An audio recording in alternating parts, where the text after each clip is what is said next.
We all love the idea of buying a new bike. We always want an extra bike. It's the age-old N+1. You always want that extra bike. And it's awesome.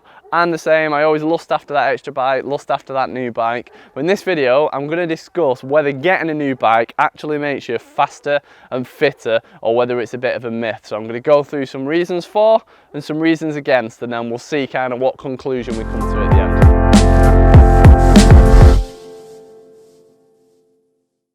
So there's three main reasons that a new bike will help you get faster and fitter. I'm going to pop them up here for you, and then I'll go through each one individually. So number one is because certain bikes are made for certain types of trails, so they're going to be faster on different types of terrain. Number two is when you've got a new bike, you're going to be more excited to ride, you're going to want to ride more. And number three is because a new bike will fill you with confidence and will make you feel better on the bike. So let's have a look at each three of those individually.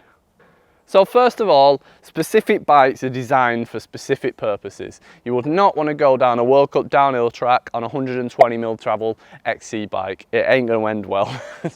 So different bikes will perform well at different times in different scenarios. When I did my mountain bike marathon, which was 54 miles, something like that, I did it on my enduro bike with sticky, big lug enduro tyres, loads of suspension, and it was not the best bike to do it on. I think if I do that again, I'll be getting an XC bike for it. So that will absolutely make a difference. And if you just put two bikes side by side and do an enduro bike on a flat trail versus a cross-country bike, the cross-country bike will be able to cruise past you. And the reason for that is things like faster rolling tyres. They'll often have bigger wheels. Maybe a bike might have 29-inch wheels versus 27.5. They're absolutely faster in a straight line. So there's things like that that make a difference. Then you've got a cross-country bike will have less suspension, it'll be lighter because it doesn't need to be as strong. It's going to have all of those things that add up to make it faster for its specific purpose. But then on the flip side, if you go racing downhill, an enduro bike is going to be way more capable than a cross-country bike. It's going to have more suspension to soak up the hips, to soak up the bumps. It's going to be stronger and stiffer so that you can slam it off drops, you can slam it into stuff, and because everything's thicker and heavier and stronger, it's going to be able to take that beating way more than a cross-country bike will, and it's just going to allow you to plow through stuff and keep your momentum way better.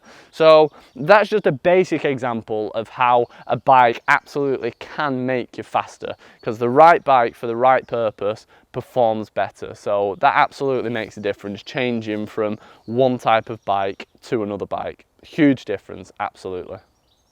The second reason that a bike can help you get fitter and faster is because you feel more confident when you're on a brand spanking new bike that's been worked at and you know is riding really well. When you get on a bike that's set up for you and it just feels right, it gives you so much more confidence and you feel so much better.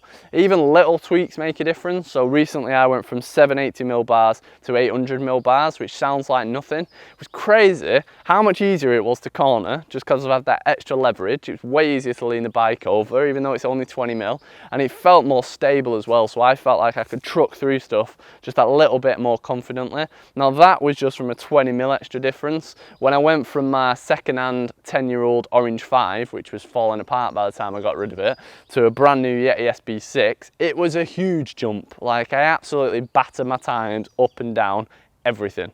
So a new bike will give you more confidence, which means that you can throw it into stuff and you can attack stuff that you just wouldn't feel confident doing on a different bike. So more confidence means that you're going to ride faster, and of course that means that you're faster, you're fitter, you're riding better. So more confidence does definitely come from getting a new bike. The third reason that a new bike absolutely can help you get fitter and faster is that you'll be excited to ride it. When your bike is making all sorts of noises, or it doesn't fit you right, or it's getting a load of flex because it's on its way out, or the suspension is grindy, or the gears aren't working, you're just not as excited to ride it because you're riding, but it's frustrating that the bike is working against you rather than with you.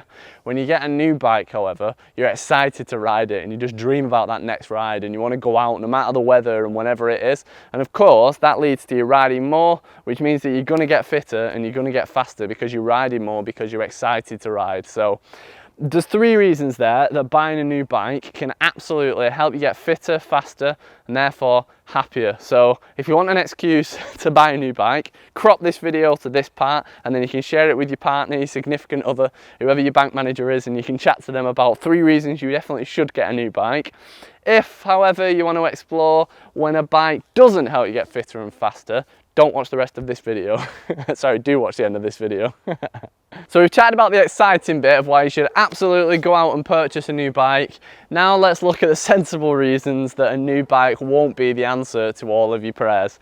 Now there's three main reasons that I'm going to discuss again today, and again I'm going to shove them up here for you to have a look at, and then we can go through them individually. So ultimately they all come down to, rather than worrying about the bike, a new bike won't necessarily help you improve yourself. So a new bike isn't going to help you get stronger, number one.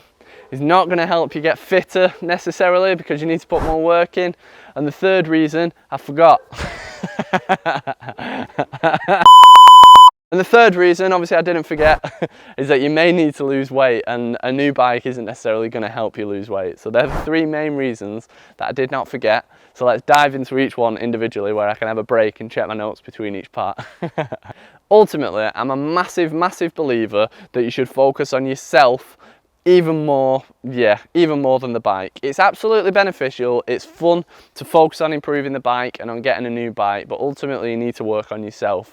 So if we look at the first reason of getting stronger, sure, when you buy a new bike, let's say it's a better enduro bike as an example, it will mean that you don't need to be as strong, because it might have a lower gear ratio, it might have more suspension, which is going to soak up those bumps better, and that will absolutely kind of offset you needing to be stronger. But ultimately there's going to be a point on a trail where you need to be stronger. When you're descending and you're holding that attack position, no matter how good the bike is, if your back is weak and your glutes are weak and your core are weak, your back is going to start aching anyway. When it comes to bunny hopping, you need to be strong and you need to be powerful to be able to do it. And when it comes to things like proper flexibility on the bike to be able to get back into that manual position, you still need the flexibility to be able to do that, and of course the required strength. So a new bike, no matter how amazing it is, won't get you back into that position. I ride the same bike as Richie Rude, who wins all the races and whatnot. He's an amazing rider, but I cannot ride like Richie Rude. So that new bike gets you to a certain point, but then beyond that you still need to be more skillful, you still need to be stronger, you need to work on yourself as well. So that's a really, really important bit, and I promise you, you could put any pro EWS racer up against me or you, put them on a 10-year-old bike, and they will wipe the floor with us. Like, they will just be gone into the distance. Unless you're a pro level racer, you don't realise how much better those guys are than us, and girls are, than us average riders. Like, they're just absolutely leagues ahead no matter what bike they ride on. So a new bike does make a massive difference, but it won't help you get stronger, it won't help you get more skillful. So that's number one. The second reason that the new bike won't help you get any fitter or faster is because you still need to work on your fitness. We've talked about why you need to be stronger, why you need to be more flexible and more skillful, but you also need to be fitter. You can put someone really unfit on a 10 grand cross-country bike that wins the Olympics. They're still going to be knackered after 2 minutes riding up that hill. So you still need to have great fitness. And I've talked about how a new bike can help you get that fitness. But ultimately, you need to put in the hours, day in, day out, week in, week out. You need to work on your intervals, you need to work on riding fine, you need to work on improving your fitness and pushing yourself. And then you can get on any bike and perform well, no matter what it is. So a new bike does help you. It will make you feel fitter, but you need to actually get fitter if you're going to perform as well. If you're going to do a ride with 5,000 feet of climbing, it does not matter whether you're on a 10 grand cross-country bike or an entry-level cross-country bike. If you're unfit, you're going to be off that bike and you're going to be pushing it anyway. So you need to work on your fitness and you need to work on yourself, and then you will be able to use that fitness on the right tool, but you can't rely on the tool to kind of shortcut it and to be the fitness for you, if you like. So that's the second reason that is really, really important. The third reason that a new bike won't necessarily help you get fitter and faster is that while a new bike can be faster, you need to lose weight from yourself as well if you've got weight to lose. You know, you might spend an extra 5 grand on a bike and that bike might be 4, 5, 6 kilos lighter, which is awesome.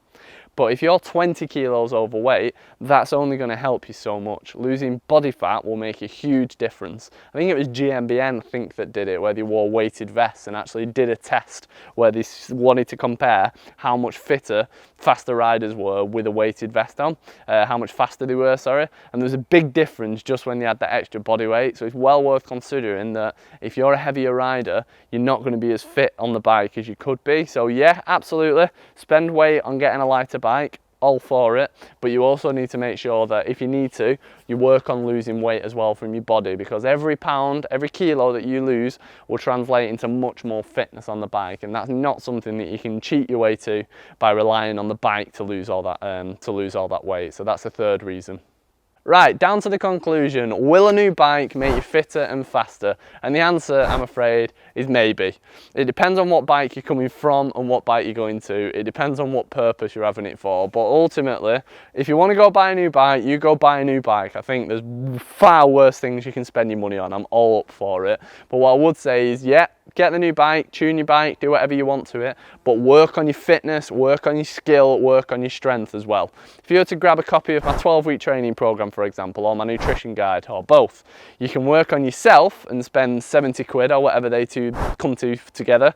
You can work on yourself and work on your fitness, work on your nutrition and work on improving you, and go and spend 5 grand on your new carbon fibre mountain bike, and then you've got the best of both worlds. You've got the new bike, which is going to perform really well, but then you've got the new version of yourself as well, which is going to really perform well. So I'm absolutely not averse to buying new bikes. I love mountain bikes. It's well exciting getting a new bike, and they can be great goals to aim for, but just make sure that you aim to improve yourself as well as improving the bike, and then you can bring the two things together, and that's when you're going to perform really well, when you've got an awesome bike that is set up just for you and you're super fit and super strong as well. When you get to that point, absolutely nothing can stop you.